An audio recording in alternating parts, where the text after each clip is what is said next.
ஆண்டவராகிய இயேசுவின் நாமத்தினாலே உங்கள் யாவரையும் அன்போடு வாழ்த்துகிறோம்.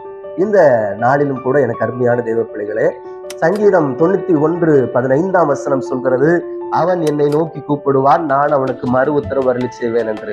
ஆகவே அவரை நோக்கி கூப்பிடும் பொழுது அவர் மறு உத்தரவு அருளி செய்கிறார். அது மாத்திரமல்ல, ஆபத்தில் அவரே அவரோடு கூட இருந்து அவர்களை தப்புவிக்கிற ஒரு தேவனாக இருக்கிறேன் என்று சொல்கிறார். எனக்கு அருமையான தெய்வ பிள்ளைகளே, ஆண்டவராக இயேசு சொல்லுகிற ஒரு வார்த்தை கூட என்ன சொல்கிறது? கேட்கிற எவனும் பெற்றுக்கொள்கிறான்.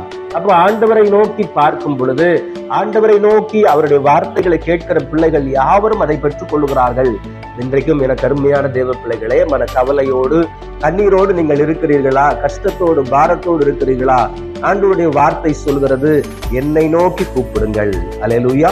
அவரை நோக்கி பார்க்க வேண்டும். வேதத்திலே சொல்லும் பொழுது அவரை நோக்கி பார்த்த முகங்கள் பிரகாசம் அடைந்தது என்று சொல்லப்பட்டிருக்கிறது. ஆகவே எனக்கு அருமையான தேவ பிள்ளைகளை, நீங்கள் கலங்காதிருங்கள். எந்த காரியத்தை குறித்தும் தேவனிடத்திலே உங்கள் பாரங்களை இறக்கி வையுங்கள். அவர் நம்முடைய வாழ்க்கையில பெரியவராக இருக்கிறார். அல்லேலூயா. பாருங்க, மரியாள் தன்னை விட்டு எடுபடாத நல்ல பங்கை தெரிந்து கொண்டாள் என்று வேதம் சொல்கிறது. மார்த்தாள் மரியாள் என்ற சகோதரி இருக்கிறாங்க.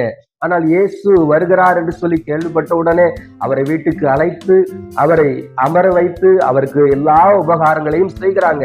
ஆனால் மார்த்தாள் என்ன பண்ணுகிறாங்க? அவங்க பல வேலைகளை செய்கிறாங்க. அவங்களுடைய வேலைகள் பார்த்து எல்லா வரவங்களுக்கு எல்லாம் உபசரிக்கணுமே.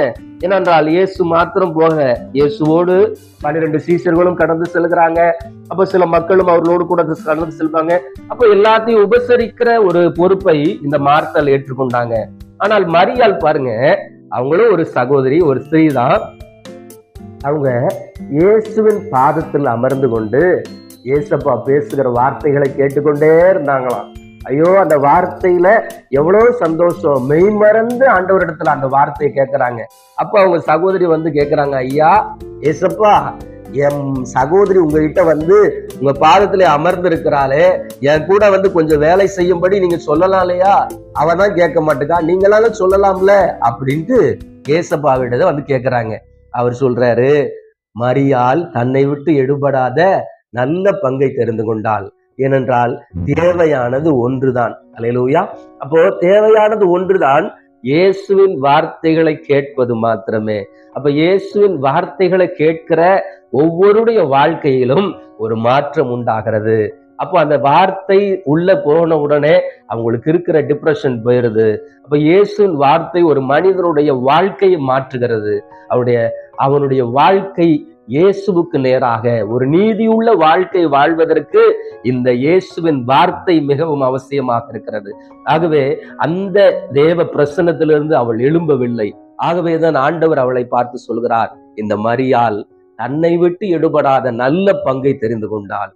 ஆகவே எனக்கு அருமையான தேவ பிள்ளைகளே, இன்றைக்கு கூட அவருடைய வார்த்தை கேட்கும்படி நம்முடைய இருதயத்தை திறந்து கொடுப்போம். தேவனுடைய சத்திய வசனங்களை உங்கள் இருதயத்துல வாசிங்க, வேதத்தை தியானிங்க. ஆண்டவர் நிச்சயமாக உங்கள் வாழ்க்கையில பெரிதான நன்மைகளையும் பெரிய உயரங்களையும் அடையும்படி ஆண்டவர் கிருபை செய்வார். ஆகவே பிரியமானவர்களே, வேதத்தை மறவாதிருங்கள். அல்லேலூயா. கர்த்தர் உங்களை ஆசீர்வதிப்பாராக. ஆமேன், ஆமேன்.